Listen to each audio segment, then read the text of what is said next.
So after Megadeth released the album that really signaled their comeback in 2004, it was time for them to get to work on a new record. However, at the same time, there was a lot of trouble going on. There was trouble brewing amongst their second label, or with their second label, which is Sanctuary Records. Of course, this isn't their second label in their career. This was just the second straight time that they had problems with a label.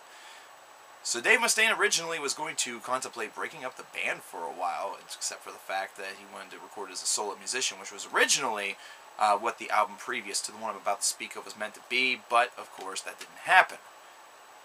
This is going to be a really, really weird review. I'm going to tell you that right now, guys, because I'm here in the present, but I'm going to go back to the past. I'm going to go back to the more recent past, and somehow I'm going to try to tie this whole exceptional, weird time warp, time travel, Back to the Future type thing together. I don't know how I'm going to do it, but we're going to give it a shot. Remember that old saying, do the drapes match the curtains, or the curtains match the floor, the rug, or whatever the hell it is? Some sexual innuendo that people use. Well, if you see back there, I, of course, have the United Abominations large poster, which was, of course, a tremendous gift from my girlfriend. But I, of course, have the album right here as well, which was a tremendous gift to myself from doing well at the store. Yeah, this is one that I actually didn't pick up on arrival. Why? Because whenever I originally listened to it, way back in the day, I didn't like it. Yeah, I know. For those of you who have been longtime subscribers, you might remember the review that I did on the next album, Endgame, where I said that I didn't enjoy United Abominations all that much, and I found Endgame to be a huge improvement. Well, times have changed. That's definitely the fact of the matter. Things have changed. It's time to see what happens after 2 years, what growing really does to you. United Abominations is an album that is a lot better than I gave it credit for.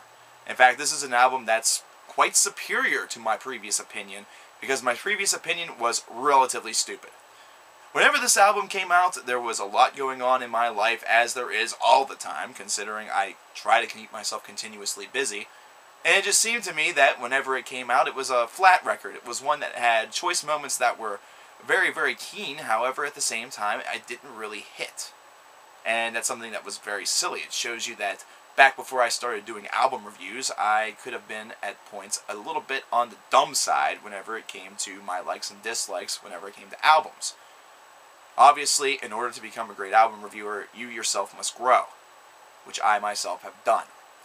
United Abominations is an album that continues, and I mean harshly continues, the ideas that were really kind of precursored in The System Has Failed, and it continues with a lot of fervor, a lot of passion, and a lot of anger. Dave is searing towards the government in this particular record, really letting loose a lot of his pent-up frustration, most of which was originally directed at the fact that, once again, for the second straight time, he was encountering problems with a record company. However, instead he chose to channel this all toward the decisions that were being made by the government around this time frame, which, if you remember, still under the Bush administration. In fact, he had just been re-elected not even 2 years prior, or 3 years prior, however many years prior it was. So obviously, all of us are thinking to ourselves, what the fuck does this asshole have to do to get people not to vote for him? Well, it was pretty simple, actually. Just have a candidate run up against him that was actually halfway decent. Which still hasn't happened, but thank God he could only get 2 terms as president. This is an album that really criticizes a lot of things that have to do with war, a lot of things that had to do with events happening on the home front, and the title itself, United Abominations, is a direct attack at the UN. Also, if you remember the fan cover, which you can see up there on that poster partially in the camera shot that you are currently seeing, that was fan-submitted, so this was something where he also encouraged the fans of Megadeth to get involved. Now, each and every one of these songs, except for one, have principal writing credits to Megadeth's Dave Mustaine. The only one is called Arms, and that is a track where he shares the writing credits with Glenn Drover. Now, also, there's a guest on this album as well, and that's Christina from Lacuna Coil, on the reworking and the re-envisioning of A Tout Le Monde, which is the exact same song, only done with a little bit more of an up-tempo format, and with Christina's vocals flowing both in the background and also in the foreground, with the the last verse or bridge, whatever you'd like to call it, before the grand finale. It's actually a really nice re-envisioning. The up-tempo style can at times seem a little bit silly, you kind of lose that sort of dank, depressing feeling to it in some regard. However, at the same time, whenever you look at the full body of work and you actually try to sing it yourself, you find it a little bit easier to sing this way, even though you have to soar a little bit more with your own voice in order to kind of match pitch. This is a nice song to really practice some vocals to if you're an aspiring vocalist. Also, this is a pure 100% thrash fest, a huge riff fest. This is something that this new era of Megadeth has become very known for, mainly because they have just reawakened as a thrash band. It doesn't seem to matter who Dave Mustaine has been able to get as session musicians in order to help him out with these albums, because he's had many, many different lineups ever since 2004's The System Has Failed. It just seems that they really channel a lot of great chemistry, and there's that dual guitar attack idea once again. It's almost as though Dave Mustaine himself woke up one day, realized what the hell they'd been doing for the latter half of the 1990s, and thought to himself, the fuck is going on? What am I doing? What am I thinking? This isn't me. This is something that Marty's doing in Japan. But not me. This isn't Megadeth. United Abominations is also an album that's characterized by all of the material being what I would consider to be very, very solid, average, or slightly above average.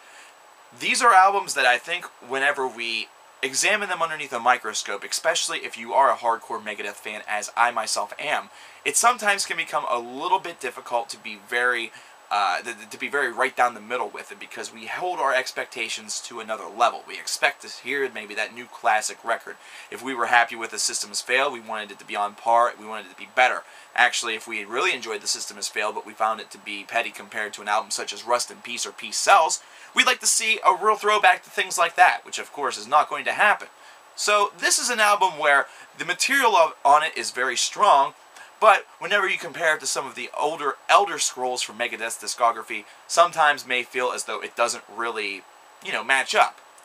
But whenever you consider the generation gap between that there and this now, this is still one hell of a guitar record. In fact, in Guitar World, it was for that particular year, it was ranked as the #1 guitar album of the year, which is quite the honor.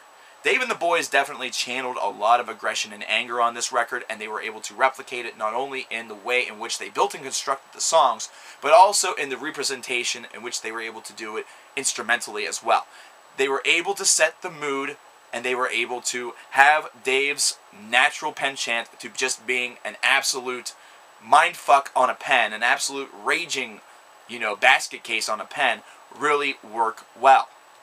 Now, there are topics on this album that are also not directly geared toward the government, such as a song like Burnt Ice, which is more geared towards drugs. And I really enjoyed this song in particular because it takes me back to songs such as Mary Jane from So Far So Good So What, and the fact that it's a little bit, it's not quite as direct and to the point as to what it's speaking about as Mary Jane was, and not to mention the tempo is most certainly cranked up.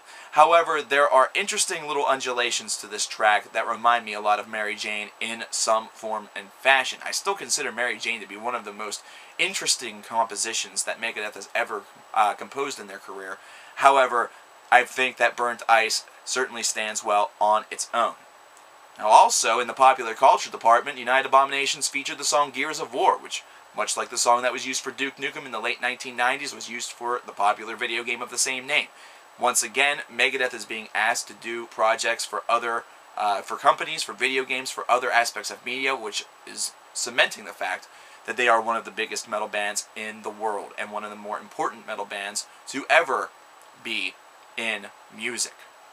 United Abominations, I was disappointed with initially, However, whenever I revisit it now and I get the bask in its majesty, it's exactly that. It's a majestic record. It's one that definitely ages very well, because, especially if you're in a guy like me's shoes, where I was in my 20s whenever this album was released, and understood and kind of saw what was happening in the world around me, it really works as a sort of time capsule, and it can really recapitulate that spirit that you had at that particular time period, and almost see what has happened today to either make it better or worse. And, well, I hate to say it, but it's not gotten all that much better at all. The only thing that's gotten better is that we've gotten an idiot out of office, But now we've got someone in here that's, I don't know. I'm not going to wax political on this review. If you don't think that United Abominations is that great of an album, do what I did. Go back, revisit it once again, and if you look forward to it with apprehension, kind of absolve yourself of that duty. Do whatever you have to do to get yourself in a state of mind where you have absolutely no opinion. Pretend like you're listening to this for the very first time, and it's now 2011 as opposed to the year in which this album came out. Whenever you do that, this is a work that really stands well by itself and on its own, and it does a lot to you that's going to make you very happy. It's going to really cause you to be remembered, or excuse me, to be reminded of what was going on at that time frame. And Dave almost acts like a president incumbent, somebody who's going after the office, absolutely just voicing his opinion and bellowing the fact that change needs to occur, that there are things that need to be dissolved, that there are hypocrisies that are taking place every single day. That rage hasn't exactly left Dave today. However, this is one of the albums in United Abominations where that searing tone that we've grown so accustomed to, really hit its peak. One more album to go before we get to 13. One more. Stay tuned, because just like this discography review, this album is going to be the endgame.